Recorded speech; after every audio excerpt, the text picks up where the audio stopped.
Rockstar Amit production. এমন ধরনের গান পেতে আমার চ্যানেল সাবস্ক্রাইব করুন।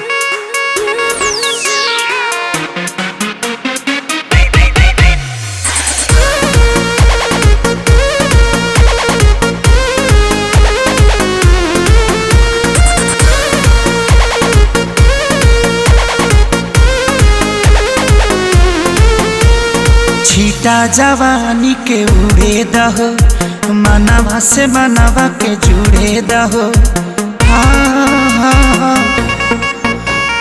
छीटा जवानी के उड़े दहो, मनवा से मनवा के जुड़े दहो।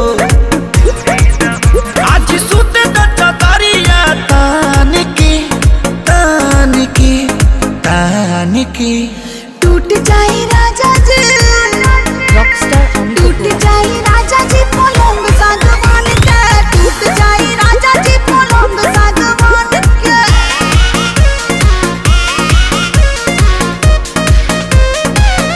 Rockstar Amit production. এমন ধরনের গান পেতে আমার চ্যানেল সাবস্ক্রাইব করুন।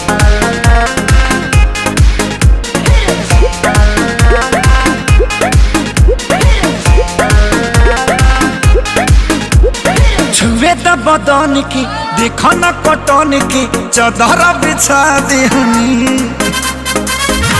पलम जी मन पिघलाती हनी, पलंग पर झुलुआ झुलाती हनी। Rockstar Amit production. छुए द बदन की देखो न कटन की चदर बिछा देहनी। पलम जी मन पिघलाती हनी, पलंग पर झुलुआ झुलाती हनी। परियार बट बेडिया फान के फान के फान के टूट जाए राजा जी, রকস্টার অমিত टूट जाए राजा जी पलंग सागवान के, टूट जाए राजा जी पलंग सागवान के। Rockstar Amit production. এমন ধরনের গান পেতে আমার চ্যানেল সাবস্ক্রাইব করুন।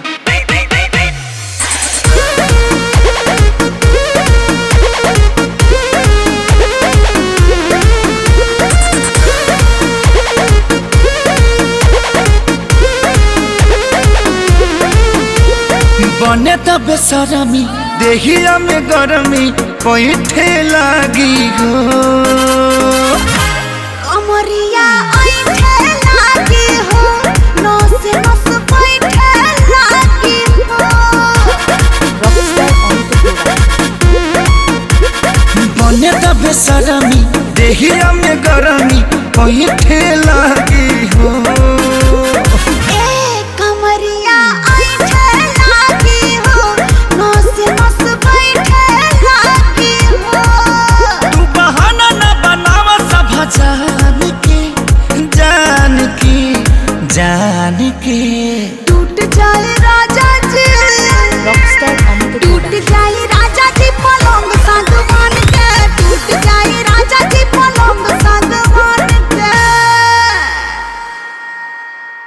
Rockstar Amit production. এমন ধরনের গান পেতে আমার চ্যানেল সাবস্ক্রাইব করুন।